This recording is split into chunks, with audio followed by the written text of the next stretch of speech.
In 2003, the SARS virus ravaged China.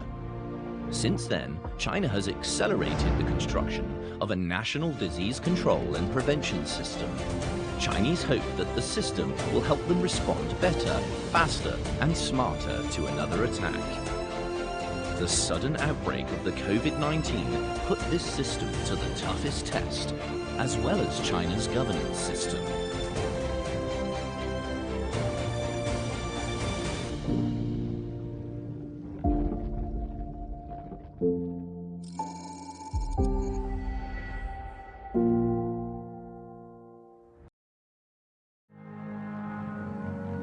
Faced with the COVID-19 outbreak, China quickly formed a special group called the National Expert Group on COVID-19. Professor Lan Xue is a member of the group. This expert group is an advisory body for fighting with the virus. And we have about 60 plus people from various fields. So we discuss various policy ideas, and then that will be provided to the national leadership to direct the country's fight with the virus. I'm Lan Xue. I'm a professor and dean of Schwarzman College at Tsinghua University. My research field is mainly on science, technology, and innovation policy, on crisis management, and global governance. For this particular outbreak, I think there were missed opportunities at early stage. So I think that's something that we really have to examine more and to collect more information to see where exactly things have broken down and how we can fix that. I think that national system that we should make sure that anybody in tampering with that system is a violation of law. And I think the second issue that we may also want to think about how to fix the problem is we need to have a robust expert system to make the judgment, because I think early signs are always incomplete. So there's a lot of uncertainties, particularly with a new virus such as COVID-19.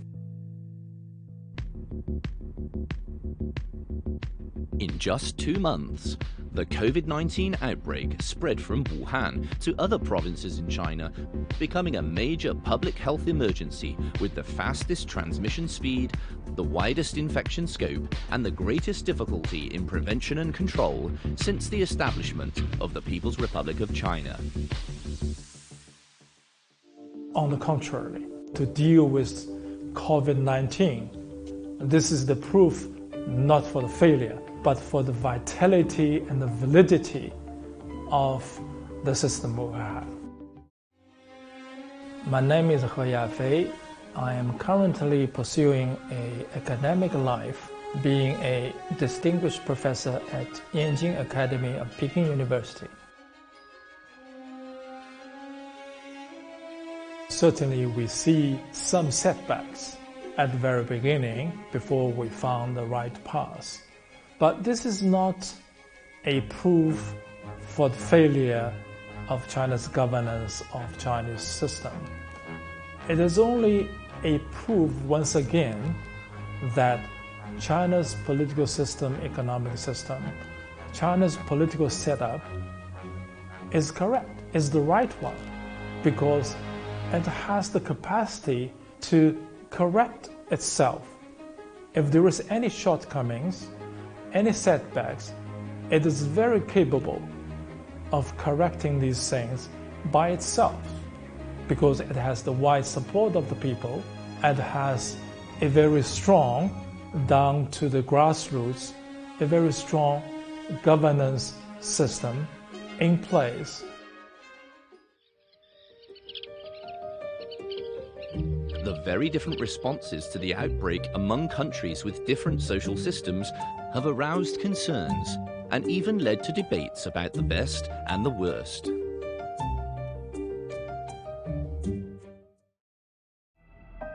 The bigger the problem, the bigger the challenge, the more effective, I think, relatively speaking, the Chinese government is, and therefore also that speaks well of the Chinese political system.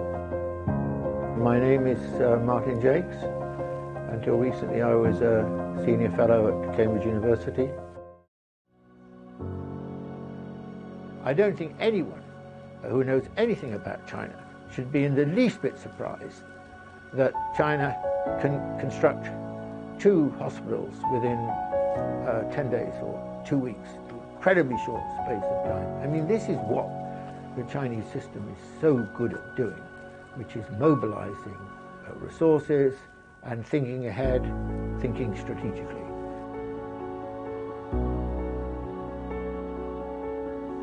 China will learn from the weaknesses of what happened, as well as the strengths of its subsequent achievement. And yet, in the West now, especially, for example, in the United States, so slow.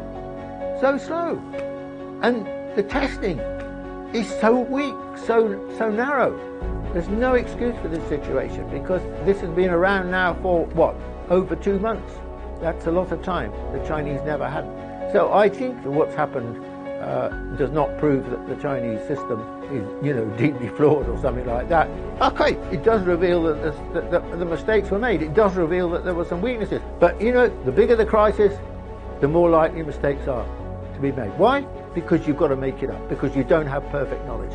And less excusable, in my view, are the mistakes that are now being made in the West, because they have had the prior experience of China to take into account.